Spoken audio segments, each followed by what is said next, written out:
uncanny. Did you surprise yourself, John, at the lengths you went to make your point? Well, I surprised myself in terms of the lengths I had to go to make the point. OK. I mean, the opposition was so venal, and, you know, I'd become chairman of the Vote Leave Business Council, so I was sitting on the campaign committee with Boris and Gove and all these people, which was quite an experience in itself. Maybe I'll write the book one day. UK Connors, the Brexit warrior's warning. Right. Before we dive in, if you're passionate about British politics and want the unfiltered truth about what's actually happening in Westminster, you need to hit that subscribe button.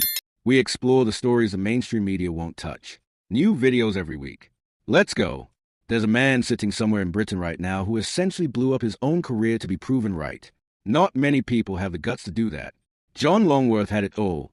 The comfortable perch at the top of British business, the respect of the establishment, the sort of position where you don't rock the boat and you live quite nicely. Thank you very much.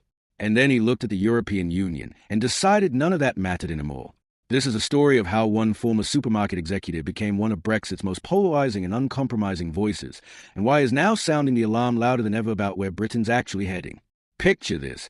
It's the 1990s and early 2000s.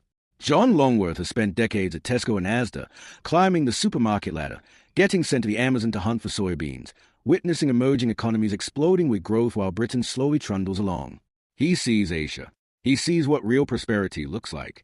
And he comes back to Britain thinking, we're missing something fundamental here. Something's broken. So he takes over the British Chambers of Commerce. Is at the absolute heart of British business now. Respected. Listened to. A man who could retire tomorrow and live very comfortably on his reputation alone. Then 2016 arrives and the referendum's looming. And Longworth does something rather extraordinary. He tells the truth as he sees it. The EU is incapable of meaningful reform, he says. In public, from his position of prominence. What happens next? Suspended. Gone. The establishment doesn't take that sort of thing lightly. Suddenly, the comfortable career is over. But here's the twist. He didn't lose anything. He gained something far more valuable, his freedom. This is where it gets interesting because most people would have crawled back, apologized, tried to salvage their position. Longworth didn't. He went all in on Brexit. Full pelt. He helped lead the campaign. And then in 2019, when it looked like Brexit might actually die in Parliament, he stood for the European Parliament as Nigel Farage's Brexit Party candidate and won. You don't get more committed than that. Nearly a decade later, he's watching what's happening now and is furious. Not angry, furious, because he's convinced that we want a revolution and then left the establishment in charge to strangle it to death. Think about that for a second. You go to war, you win, and then you hand the reins back to all the people who fought against you. That's exactly what happened to Brexit. But here's the real bombshell, and this is where Longworth gets properly cutting. He looks at Britain's economy today and he says this idea that we're a wealthy country is complete nonsense. In terms of people's prosperity, we're in dire straits. Dire. That's not pessimism from some tinfoil hat campaigner. That's a verdict from a man who spent his entire career building one of Britain's largest retail operations. He knows business. He knows economics. And is terrified. What he sees now is Sir Keir Starmer trying to cozy up to the EU, trying to reset relations with Brussels. And he calls it an act of despair, giving things away and getting nothing in return. He draws a parallel to Edward Heath's original push to join the European Union. Another decision made from a position of weakness, from a feeling that Britain couldn't make it on its own. That's a pattern he sees repeating itself. That's what keeps him up at night. And if you want to know why Brexit hasn't delivered the kind of economic transformation Longworth believed it would, here's a theory that's almost darkly amusing. We won a revolution but left all the revolutionaries out in the cold. The people who fought to change things weren't the ones left in charge to actually change them. The establishment remained in control. And guess what? The establishment isn't particularly interested in revolutionary change. They're interested in continuity, safety, the status quo. His diagnosis of British decline goes back decades.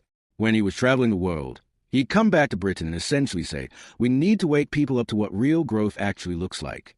We're getting relatively poorer every single year. Britain's relative decline isn't an accident or some mysterious phenomenon. It's a choice.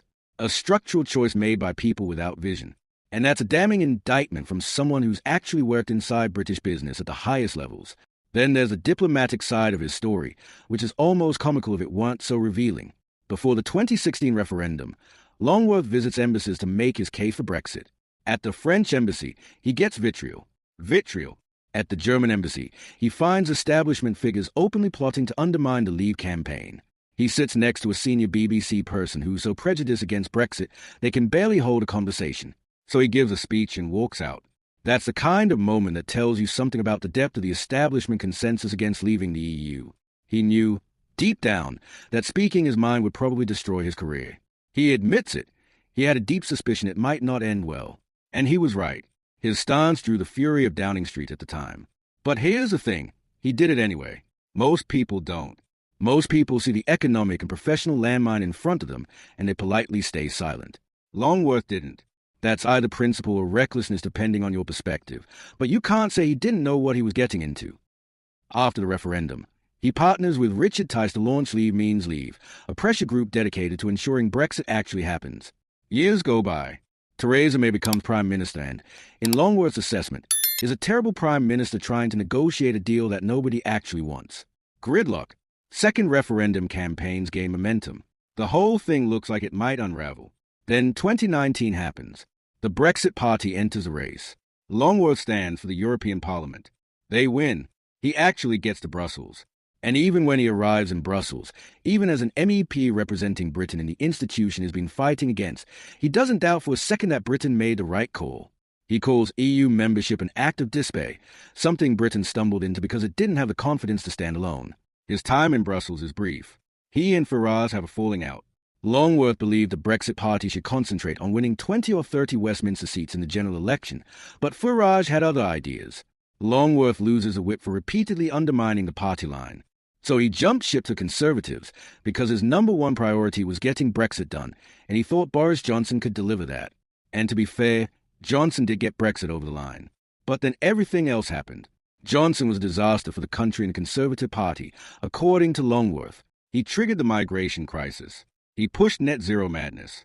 He was, essentially, a catastrophe dressed up in blonde hair and optimism. But at least he delivered Brexit. Now we're in 2025, and Longworth is looking at British politics with profound sense of unease. The vote on the right is going to split.